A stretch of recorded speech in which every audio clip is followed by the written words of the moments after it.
Terima kasih Bang Karni atas kesempatan yang diberikan. Dan terima kasih juga kepada seluruh pembicara ini. Saya tadi luar biasa mendengarkan para pembicara yang hebat-hebat. Tapi saya ingin menyampaikan beberapa hal tentang Pak Purbaya. Sebelum ke sana saya ingin menyampaikan satu hal penting. Bahwa kita harus memberikan penghargaan yang tinggi kepada Bapak Presiden Prabowo yang telah menghapus mitos bahwa kalau bukan Bu Sri Mulyani, maka ekonomi Indonesia akan runtuh. Dan mitos itu diruntuhkan oleh Pak Prabowo. Dan itu luar biasa. Orang selama ini ditakut-takuti bahwa kalau bukan Sri Mulyani Menteri Keuangannya, itu Indonesia akan kolaps, Indonesia akan tidak dipercaya dunia, dan sebagainya. Dan itu dipatahkan oleh Pak Prabowo. Beliau berhasil membangun diplomasi yang luar biasa, ketemu banyak pemimpin dunia, dan kemudian level trust Indonesia itu berada di tingkat level trust kepala negara. Dan dibangun oleh Presiden. Dan itu yang harus kita. Dan diberikan kepada seorang yang bernama Pak Purbaya. Dan mitos itu selesai sudah. Ini saya yakin tadi itu yang mau disampaikan oleh Pak Said Didu, Pak Prof. Latuhin, dan sebagainya ini. Gitu. Karena apa? Selama ini bayangkan Bu Sri Mulyani itu setelah hingga gegap gempita reformasi tampil sebagai seorang pengamat ekonomi, kemudian tahun 2005 menggantikan Yusuf Anwar sebagai Menteri Keuangan, kemudian lajunya tidak terbendung sampai kami ini membuat Century, dan Century kemudian dia balik kembali dan kemudian tidak terbendung sampai periode dari Pak Jokowi 2 periode dan Pak Prabowo di awal periode. Dan ternyata ketika Bu Sri Mulyani diganti, ternyata ekonomi Indonesia ya begini gitu. Nggak ada sesuatu yang perlu dikhawatirkan. Gitu. Nah inilah yang perlu kita berikan apresiasi yang tinggi kepada Bapak Presiden Prabowo. Berani membangunkan mitologi yang selama ini hampir menjadi mitos dalam ekonomi Indonesia. Bahwa kalau ekonomi Indonesia, kalau bukan Menteri Keuangannya Bu Sri Mulyani itu ternyata itu hanya mitos. Dan Presiden Prabowo yang mengakhiri mitos itu. Dan saya ingin menyampaikan penggantinya Pak Purbaya ini seperti apa. Inilah dibutuhkan seorang menteri yang bisa mewujudkan visi misinya Presiden. Tadi yang disampaikan oleh Prof. Latuhihin, Bang Hensat, dan yang lainnya, itu adalah hal-hal yang praktikal dijalankan dalam proses mewujudkan visi misinya seorang presiden. Visi misinya presiden itu seperti apa sih? Itu ada di dalam visi misinya presiden pada saat kampanye. Presiden ingin ekonomi kita itu tumbuh 8%. Bagaimana caranya? Lah, inilah yang harus dicarikan oleh seorang Purbaya. Makanya jangan membicarakan Pak Purbaya di sini dalam kapasitas perorangan. Tapi bicarakan Purbaya dalam kapasitas ide dan gagasan dia untuk mewujudkan visi misinya presiden. Desain ekonomi dia dalam rangka mewujudkan visi misinya presiden itu apa? Tumbuh 8%. Dan Pak Prabowo ini kan selalu menyampaikan ke banyak kesempatan, di banyak kesempatan kepada rakyat. Saya bersedih ketika saya menyaksikan orang umur 70 menjadi tukang becak. Itu artinya apa? Beliau kepingin membangun kesejahteraan rakyat, beliau ingin menyenangkan rakyatnya, mensejahterakan rakyatnya. Lah, keinginan ini bagaimana diwujudkan oleh seorang Purbaya dalam sebuah desain ekonomi yang sekarang? Anda bisa perhatikan semua pada saat pidato tanggal 16, pada seorang presiden pidato luar biasa berapi-apinya ketika pidato soal di pagi hari soal sebagai kepala negara. Tetapi ketika pidato nota keuangan, Pak Prabowo itu membacakan sebuah konsep yang seakan-akan beliau kehilangan ini konsep ekonominya siapa yang dibacakan oleh Pak Prabowo ini? Lah inilah yang harus, saya yakin waktu itu Pak Prabowo sedang mencari orang yang bisa mewujudkan visi misinya. Bahkan beliau pada saat menyampaikan, ini pertama kali saya susun APBN versi saya. Sebagai APBN tentang kedaulatan, tentang kesejahteraan, dan kemandirian. Itu. Nah, tapi beliau kemudian berbicara sangat datar, tanpa emosi, seakan-akan beliau tidak on hand dengan apa yang ada di APBN itu. Beliau bicara tentang pertumbuhan di APBN 2026 itu, beliau tentang pertumbuhan 5,4. Apakah 5,4 itu bisa menjadi titik tapak menuju 8% di akhir periode pertama beliau nanti di 2029? Itu. Pak Purbaya itu mewarisi ekonomi di mana basis APBN kita itu adalah APBN yang defisit. Dengan masalah yang sangat fundamental dan struktural, yaitu apa? Tax ratio kita di bawah 10%. Terendah di antara negara-negara G20, bahkan di ASEAN. Dan itu membuat tekanan yang berat, yang tadi disampaikan, debt ratio services kita di dalam APBN itu menjadi sangat tinggi. Karena apa? Tax ratio kita rendah, fundamental. Lah sampai debt service ratio kita tinggi. Lah itu persoalan fundamental.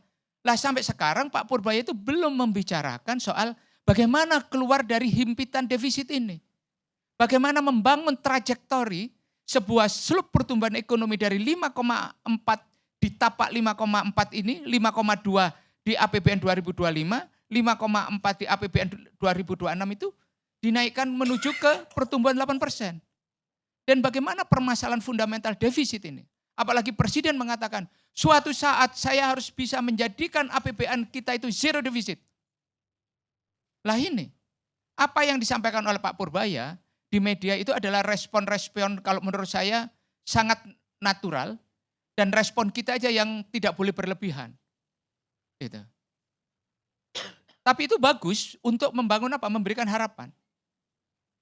Respon ketika dia mengucurkan 200 triliun, itu adalah respon ketika orang membicarakan soal kelangkaan likuiditas. Walaupun secara struktural bank juga sedang mengalami permasalahan likuiditas yang sulit. Memang ada beberapa LDR di beberapa bank himbara, loan deposit rasionya sudah mencapai titik optimal sehingga perlu kucuran yang seperti itu. Tapi likuiditas tidak sedang menjadi masalah. Tadi benar yang disampaikan itu ada disbursement loan yang belum diambil. Lah, kembali kepada permasalahan struktural, defisit ini mau diatasi seperti apa? Tax ratio yang rendah itu mau dinaikkan dengan cara apa? Dan sampai sekarang Pak Purbaya belum membicarakan ini. Gitu. Belum membicarakan ini. Berilah seorang Purbaya itu kesempatan. Karena bagaimanapun juga, seorang Menteri Keuangan bekerja sendirian itu bukan tipikal seorang Menteri Keuangan yang mengelola sebuah sistem negara besar sekelas Indonesia. Pak Fuad Bawasir pernah menjadi Menteri Keuangan, pasti mempunyai tim eselon 1 atau tim ahli yang akan mengelola seperti apa desain ini ke depan. Ya kan? Mazhab ekonomi itu menjadi persoalan kesekian ketika persoalan fundamentalnya kita itu adalah ada pengangguran yang harus diatasi. Kemudian ada persoalan defisit fiskal yang begitu lebar. Diatasi dengan cara apa? Apakah utang itu salah satu jawaban persoalan? Tidak. Nah, selama ini kita menjadikan persoalan utang itu seakan-akan isu yang besar. Karena kita melihat bahwa utang itu sebagai sebuah keniscayaan kebutuhan, tetapi kita harus memperhatikan hal lain, yaitu penerimaan pajak yang untuk mengurangi defisit itu. Berikutnya yang menjadi persoalan kemarin, Pak Purbaya sadar apa tidak bahwa APBN 2026 itu disusun bukan oleh dia, dan dia harus menerima resiko itu. Misalnya contoh, soal transfer daerah yang kemudian dikeluhkan oleh semua daerah. Apakah kita kemudian sadar sepenuhnya? Pernah nggak dalam pikiran kita, siapa sih pembuat desain APBN 2026 ini? Terus kita sadar apa tidak? Oh, jangan-jangan Pak Prabowo mau dikerjain nih. Diciptain bom waktunya nih. Sehingga Pak Prabowo sebagai seorang presiden menerima risikonya nih. Buktinya Pak Purbaya sekarang udah didatengin oleh beberapa gubernur karena transfer daerah mereka rendah. Nah, sebagai seorang politisi saya boleh dong untuk kemudian menanyakan, oh desain ini jangan-jangan, nah, kecurigaan itu kan sah. Lah, Pak Purbaya apakah sudah datang kepada Presiden untuk mengatakan, Pak, bolehkah saya punya kekuasaan dengan izin Bapak Presiden dalam rangka mewujudkan visi misi Bapak Presiden, saya ingin ini diganti, ini diganti, ini diganti. Seperti pada awal dia kemudian mengatakan, oh saya lebarkan defisit dari 2,48, saya naikkan 2,68, sehingga ada ruang fiskal baru 51 triliun dan langsung saya jadikan transfer daerah. Nah, respon cepat ini kan dia harus tidak boleh parsial melihat struktur APBN. Dia harus secara holistik, komprehensif melihat APBN ini bisa tidak seorang Purbaya sebagai seorang ekonom kemudian secara fundamental mempelajari makroekonominya dan kemudian policy substansial yang membreak, yang memutarbalikkan arahnya. Gitu. Dan harapan Bapak Presiden itu adalah itu. Lah, harapan saya ke depan juga Pak Purbaya kemudian mengurangi satu hal, yaitu mengomentari kebijakan-kebijakan kementerian yang lain. Karena apa? Boleh Pak Purbaya misalnya membicarakan soal MBG. Tetapi membicarakan MBG dan mengatakan anggaran dipotong, anggaran dialihkan, itu bukan kewenangan. Proses anggaran dan alokasi itu proses politiknya ada. Tidak bisa dialihkan begitu saja. Sama ketika kami melihat bahwa Pak Purbaya ketika tiba-tiba langsung merespon menaikkan defisit dari 2,48 menjadi 2,68. Itu kan sebenarnya harus berkonsultasi dan dirapatkan dengan DPR. Tapi karena masih dalam proses pembahasan APBN, sehingga ruang itu diberikan keleluasaan. Lah, hal-hal yang seperti ini harusnya Pak Purbaya tahu bagaimana membangun komunikasi politik dan kemudian membangun sinergi politik. Karena kalau kami di Komisi 11 sebagai apalagi Partai Golkar ini partai pendukung pemerintah, tidak mungkin kami tidak mendukung apa yang disampaikan oleh Pak Purbaya. Justru kami ingin memberikan penguatan apa yang dilakukan oleh Pak Purbaya. Tapi kita ingin tahu desain besar yang ingin dia bangun itu apa. Gitu. Karena apa? Desain besar itulah yang nanti akan menjadi tolok ukur penilaian masyarakat ke depan. Oh, saya seorang pembantu presiden, dalam rangka mewujudkan misi presiden, saya akan datang kepada presiden. Oke, Pak, saya sebagai Menteri Keuangan, saya akan melakukan langkah ini, memperbaiki ini, memperbaiki ini. Itu yang tahu pertama kali adalah siapa? Presiden. Baru dia setelah melaporkan kepada presiden, dia menyampaikan kepada publik. Ini loh yang saya lakukan dalam beberapa bulan ke depan. Oh, dalam rangka mencapai target penerimaan pajak yang mengalami tekanan begitu berat. Ini. Oke, untuk memperbaiki daya beli. Misalnya saya turunkan tarif pajak. Bayangkan Vietnam yang menurunkan tarif pajaknya memperpanjang sampai dari bulan Juli lalu yang tadinya mau naik ke 10%, diturunin ke 8%. Sekarang pertumbuhan ekonomi Vietnam 8,32. Bayangkan. Nah, saya yang waktu itu mengingatkan supaya PPN ini ditahan benar. Kalau perlu PPN kita turunin kembali ke 10%. Dan kalau perlu ke 8%. Itu. Untuk apa? Mengangkat daya beli masyarakat. Itu. Lah ini dalam rangka apa? Seperti yang disampaikan, kita menghadapi tekanan di daya beli. Kelas menengah kita mengalami penurunan. Yang tadinya pertabungan mereka dalam 5 tahun terakhir ini mengalami penurunan jumlah rata-ratanya. Yang tadinya 3,5 juta turun menjadi 2,4, sekarang dikejar 1,7. Kelas menengah kita. Lah, kemudian kita perlu mendesain ulang apa tidak sistem bansos kita terhadap kelompok kelas menengah rentan turun kelas. Lah ini harus diperbaiki. Lah Pak Purbaya harus sebagai seorang konseptor dan desainer tim fiskal harus sudah menyiapkan tim yang kuat. Saya yakin Bu Sri Mulyani sebagai Menteri Keuangan sebelumnya juga mempunyai tim yang kuat. Dia tidak mengelola ekonomi itu sendirian. Dan Pak Purbaya harus menyiapkan itu. Bukan hanya menyiapkan tim medsos dalam rangka membangun pencitraan di netizen. Tidak. Harus lebih kuat dari itu. Yang fundamental.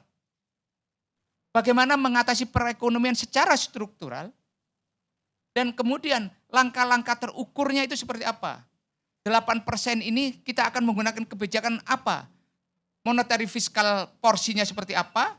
Monetary fiskalnya seperti apa. Fiskal policy seperti apa. Sektor real akan digenjot seperti apa. Insentif fiskal akan diberikan kepada siapa saja. Dalam rangka mendorong investasi. Itu. Ada persoalan fundamental lainnya. Yaitu seperti I-Core tadi. Nah, desain pembangunan yang kita lakukan apa untuk memperbaiki I-Core kita itu supaya bisa menurun. Tidak tinggi lagi. High cost ekonomi itu kita kurangi dengan apa? Deregulasi yang seperti apa yang dibutuhkan oleh investor. Nah itu harus kita identifikasi. Itu. Dan kita identifikasi. Identifikasi seperti apa? Ya kita harus dengarkan semua orang. Itu. Indonesia itu negara besar, tidak bisa dikerjakan oleh sendirian 1-2 orang. Gitu. Nah inilah kalau menurut saya pesan yang kuat. Kalau dukungan, kita berikan dukungan penuh kepada Pak Purbaya. Dukungan penuh, karena ini adalah menteri pilihannya Pak Prabowo. Presiden yang diberikan dukungan kuat oleh Partai Golkar, dan saya mendapatkan tugas oleh Ketua Umum saya untuk bagaimana mengamankan langkah-langkah Presiden dalam kebijakan ekonomi. Dan menurut saya Pak Purbaya ini kita berikan waktu menyusun desain, grand strateginya apa, kemudian implementasi kebijakannya dalam rangka mewujudkan visi misi Presiden ini dalam banyak hal itu bisa diwujudkan. Itu yang menurut saya Bang Karno. Baik, terima kasih.